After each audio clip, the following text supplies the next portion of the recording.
That means our immune systems do not have in their memory banks, if you will, the ability to develop a response to this virus. And that's why in a pandemic, the virus can spread to millions of people and can spread very, very quickly because none of us have any type of protection against that novel strain. What's the likelihood of a pandemic today? The likelihood of a pandemic is extremely high.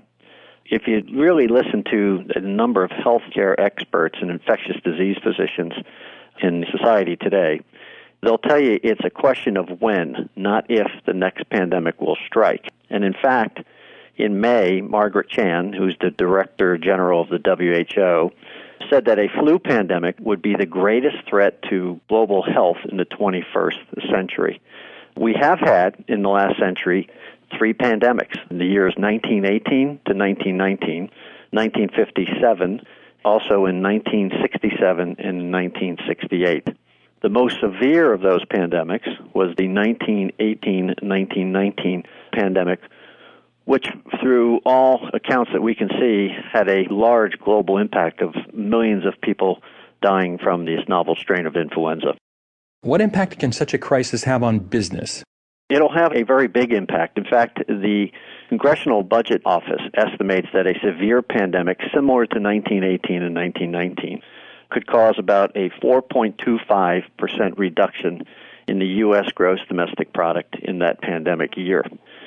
When you look at something that could have such an impact on the financial side of business, what you really need to do is look at this as not a typical emergency, if you will. It really requires a unique response plan for your business.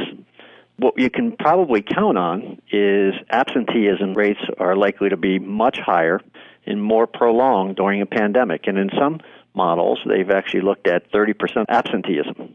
So it really, really represents a significant impact on business and requires a much different planning process to handle. So let's move on to what we can do about this. Can you share with us the key issues for senior management in the event of a pandemic? I sure can. The very first thing is plan now. Start the planning process now. Now, how do you do that? You'll need to develop a team to manage the pandemic planning process. This team will report directly to the CEO or to senior management to ensure that any types of roadblocks are being moved out of the way. It will also be important for senior management and the CEO to be involved to ensure that the right people are involved in the pandemic planning process. The second is you need to establish what your mission will be during a pandemic. A company that makes 100 products in their normal manufacturing may want to limit that down to the most essential products based on what your business is and what the businesses that you may be supplying need. And that'll be very, very important. The third thing is allocating necessary resources. They are both financial and human resources. As we all know, the best laid plans can quickly become useless without adequate funding to see them through to the end. And this will be very, very important that senior management has the foresight to understand the financial risks of not preparing far outweigh the costs of developing a pandemic plan. And lastly, I would say, communicate with your employees about the steps you are taking, you plan to take in the event of a pandemic.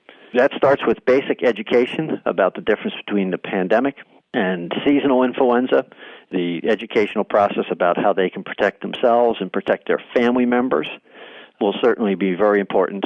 And with regards to the communication process, take a look at your businesses, where they are located, and if the communication infrastructure were to go down or be slowed, do you have backup ways in which to communicate with your employees at various manufacturing sites in order to continue the manufacturing process?